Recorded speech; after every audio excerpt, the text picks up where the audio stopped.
আজকে মঙ্গলবার আর এখন ওই 7:30টার মতো বাজে। দেবরাজের 8:30টা থেকে পরীক্ষা আছে। আর আজকে আমাদের সকালের জলখাবার এই বাদাম ভাজা, শসা, কলা, মুড়ি। আর কলা দিয়ে মুড়ি মাখিয়ে খেতে আমার খুব ভালো লাগে। আর এই মুড়িটা আমি আর দেবরাজ মিলে খাবো, আর মেয়ে খাবে ব্রেড। আর এখন 8:30টার মতো বাজে, দেবরাজকে নিয়ে বেরিয়ে পড়েছি। আজকে ভোরের ফ্লাইটে হাজব্যান্ড এসে গেছে। এখন ওই 11টা দিন ছেলে মেয়েদেরকে নিয়ে একাই থাকতে হবে। আর এই ভিডিওটি গতকালের ভিডিও। যেহেতু 11 দিন আমরা থাকবো না, ওই জন্য অনেক কিছু কিনে দিয়ে গেছে যাতে আমাদের কোনো অসুবিধা না হয়। হাজব্যান্ড আগামী পরশু 10 তারিখে উত্তি নেবে। ও সন্ন্যাসী হবার জন্য গেছে। তো যেদিনে ও উত্তি নেবে ওই দিন থেকে আমরাও বাড়িতে নিরামিষ করব। মানে 5 দিন আমরা নিরামিষ খাবো। তবুও দেখুন কত মাছ কিনে দিয়ে গেছে। আবার শুধু এই মাছগুলো নয়, সাথে এবারে ইলিশ মাছও পেয়েছে, তো ইলিশ মাছ কিনে দিয়ে গেছে, আবার চিকেনও কিনে দিয়ে গেছে। আর এগুলো তো হলো আমিষ। আর 5 দিন নিরামিষ খাবার জন্যও অনেক কিছু কিনে দিয়ে গেছে, যেমন সজনে ফুল, ছাতু, পনির, এইসব। আর এই যে দেখুন এই ইলিশ মাছগুলো কিনে দিয়ে গেছে। আর এই সজনে ফুলের প্যাকেটগুলি কিনে দিয়ে গেছে। আমরা সবাই সজনে ফুল খেতে খুব পছন্দ করি। দেবরাজকেই সবে মাত্র দিয়ে এলাম, এসেই দেখছি চলে এসেছে কাজে। আক্কা 2বার করে আসে। একবার ওই সকাল 9টার সময় করে আসে, আর একবার ওই রান্নার পরে আসে, ওই 11:30টার সময় করে। যাই হোক চলুন রান্নাটা করে নিই। আজকে করব ইলিশ মাছের ভাপা। 2 চামচ সর্ষে, 2টো শুকনো লঙ্কা আর একটু জিরে দিলাম। জিরেটা না দিলেও হয়, তবুই একটু দিলাম। আর এই ইলিশ মাছ প্রায় 2 বছর বাদে পেলাম, এত ভালো লাগছে দেখে।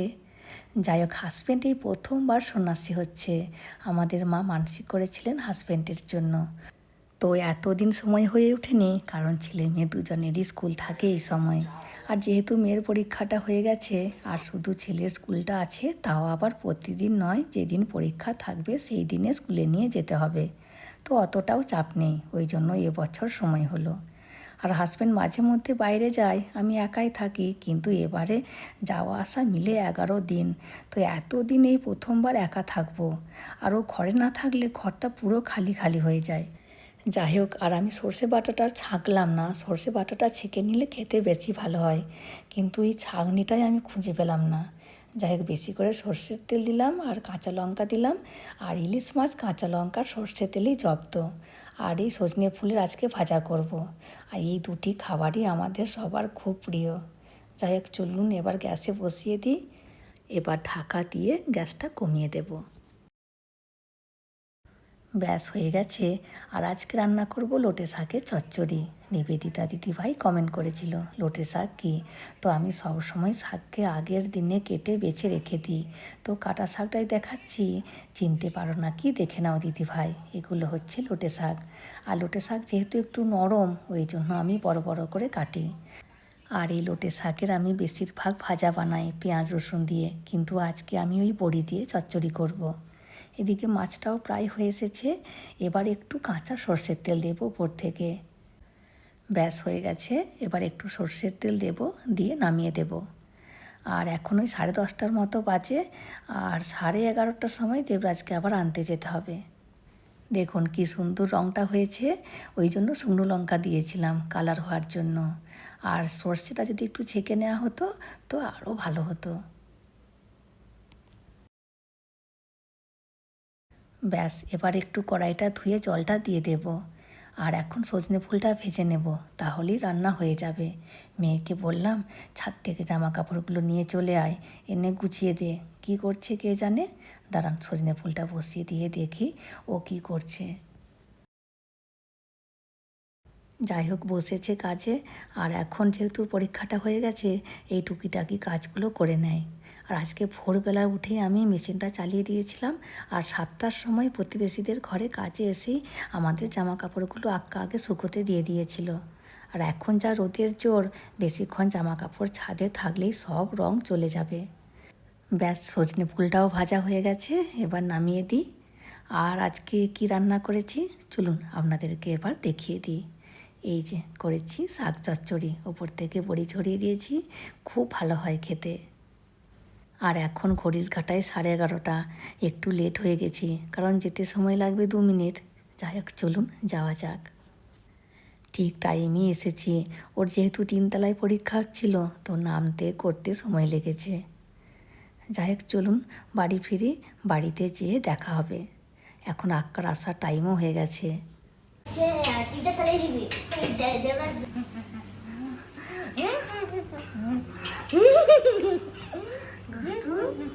দেখুন ঠিক ফোনটা নিয়ে বসে পড়েছে, আমিও নেই এই সুযোগে ফোনটা নিয়ে বসে পড়েছে।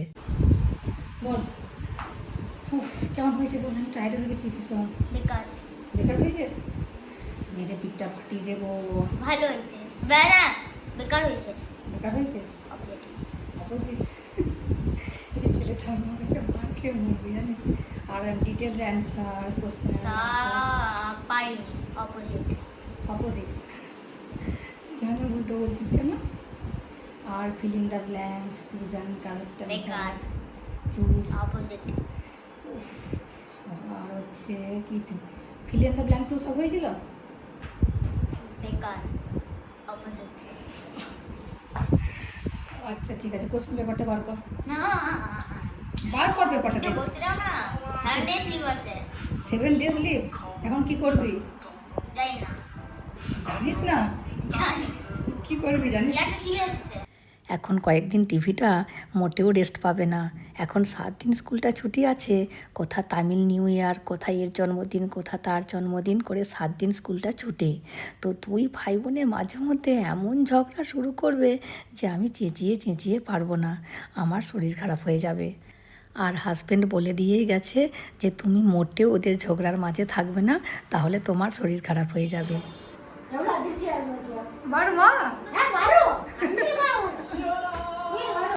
এই আঁকা যতক্ষণ কাজ করবে ক্যার ক্যার করতেই থাকবে, আর আমারও সময় কেটে যায়।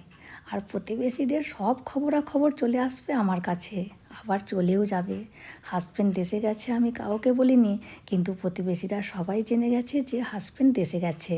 কারণ দেবরাজকে যখন আনতে যাচ্ছিলাম তখন তেলেগু প্রতিবেশীদের সাথে দেখা হলো সিঁড়িতে। দেখা হতেই বলছে কী গো আন্না দেশে গেছে। আমি বললাম তুমি কি করে জানলে? বলছে আক্কা বলেছে। এই সব আমাদের হয়।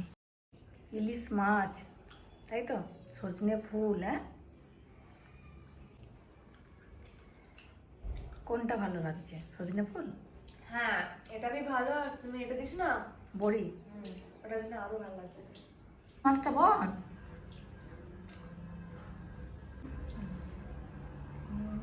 অনেক কাঁটা, কিন্তু অনেক ভালো।